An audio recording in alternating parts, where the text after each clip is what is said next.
Hello friends, welcome to another episode of FinPod, which is part 2 of Interim Budget. In the last episode, we understood the segment of Gyan Pe Dhyan, rural development, capex plans, and a few other pivotal schemes for the nation.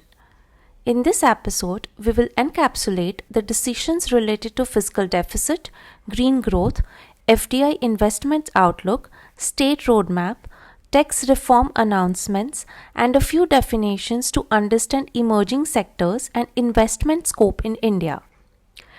One of the good surprises came as fiscal discipline, where the target of fiscal deficit for financial year 24 is 5.8%, for financial year 25 is at 5.1%, and the road ahead is aimed at 4.5% by financial year 26. For the listeners who do not understand the term fiscal deficit, it simply means the difference between the government's total revenue and total expenditure. A fiscal deficit happens when there is a revenue deficit or a hike in capital expenditure.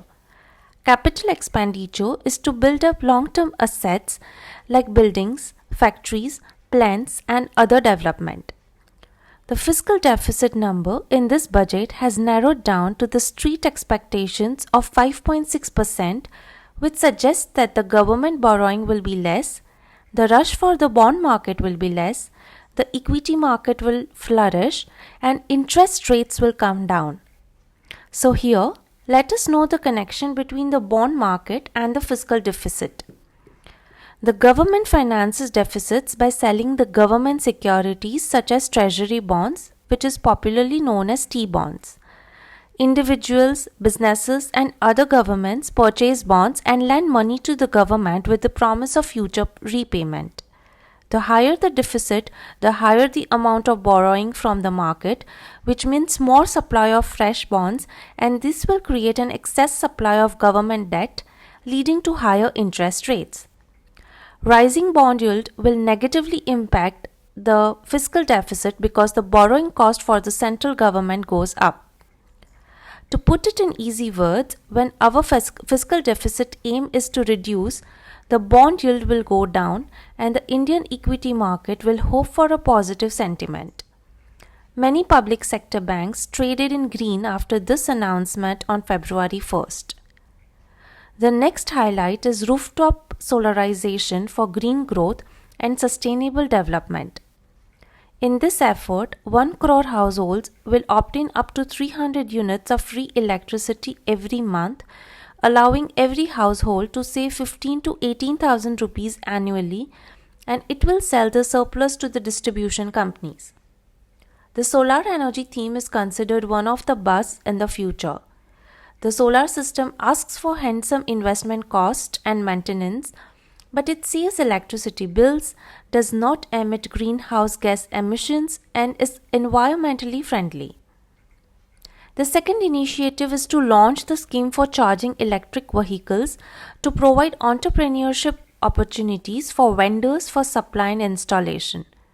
These schemes will open up employment opportunities, create awareness, and benefit companies with a vision of net zero emissions to achieve the momentous milestone in global efforts against climate change.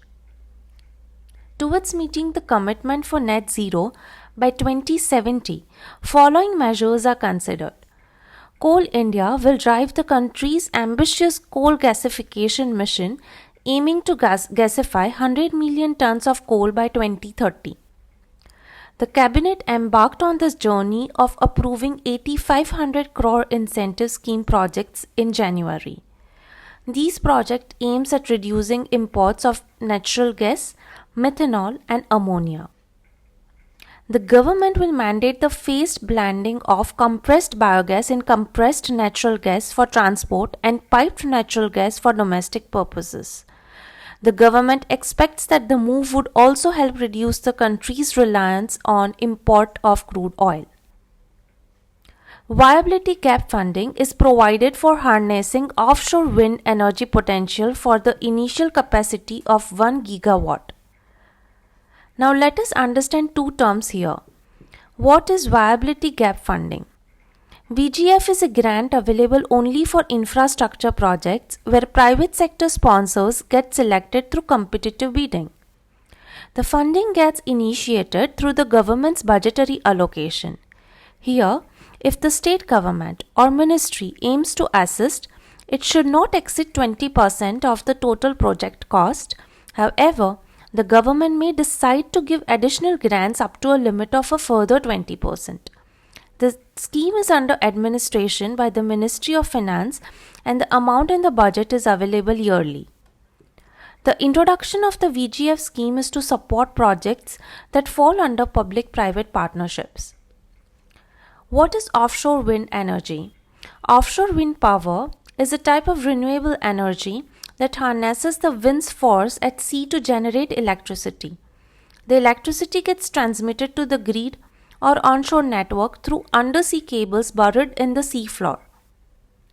India's first offshore wind projects will come across the Tamil Nadu coast, one of the significant developments as there are no offshore wind projects in India. The country has land-based wind farms totaling a capacity of 44,089.68 megawatts. Next, the FDI investments are in the picture.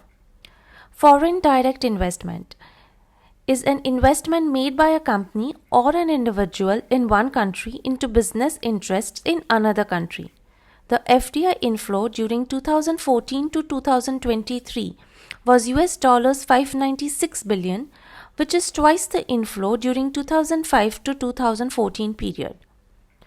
For sustained foreign investment, the bilateral investment treaties negotiation with foreign partners is in the spirit of First Develop India.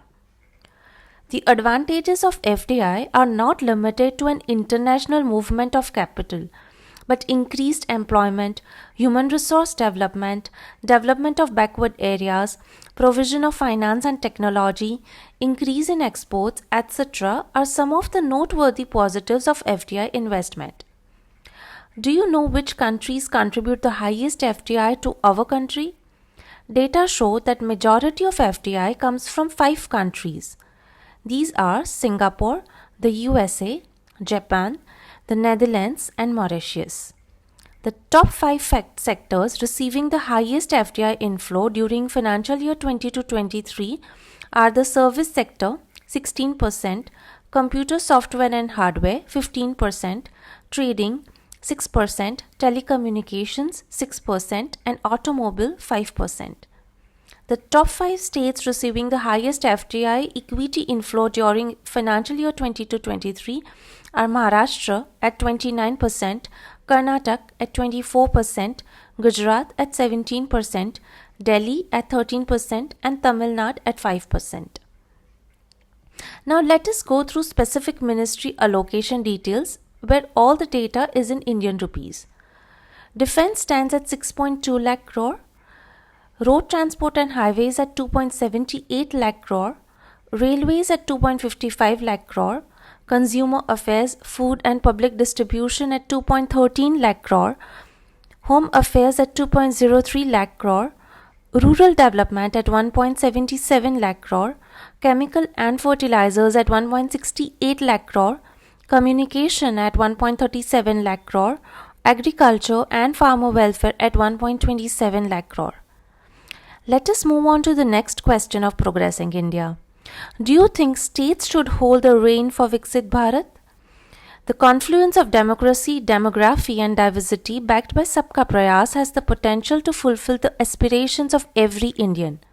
By 2047, to realize the Viksit Bharat dream, a provision of Rs 75,000 crore as a 50-year interest-free loan is supposed to support reform initiated by the state government. One of the developing stories under the realm is Gujarat became the first state in the country to unveil the state vision document Gujarat at 2047 roadmap. The document was unveiled on the first day of the Vibrant Gujarat Summit 2024. Gujarat's Chief Minister showcased the timeline outlining industrial, economic and social development in Gujarat until 2047. Next is tax proposals. As for tax proposals, no changes are made in the direct and indirect taxes, including import duties. One noticeable announcement about personal taxation was making the new income tax regime the default regime. However, the citizens have an option to avail the benefits of the old tax regime. The street had expectations for some relief, but no significant announcements regarding tax exemptions have been made.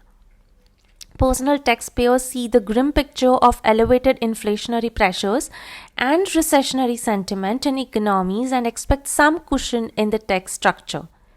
The middle class expected a hike in the standard deduction, bringing the national pension scheme under the new income tax regime, raising the limit of Section 80C and changes in income tax slab rates. From these highlights, every citizen looks forward to the main budget 2024. To conclude, central points like manufacturing industry, FMCG space, unemployment issues and inflation are not at all addressed in the interim budget. Also, the figures for tax receipts numbers are conservatively prepared because they might want to surprise the people with over numbers. Here are some quick questions for you and I hope you will address them in the comment section. What is the biggest takeaway of the budget? Which policy should be implemented strictly in the present condition? Was the budget presented a good or average budget? What are the points missed in the budget? That is all in today's episode. Thank you for listening to FinPod. Do not forget to like, share and subscribe to FinPod where financial navigation is made easy.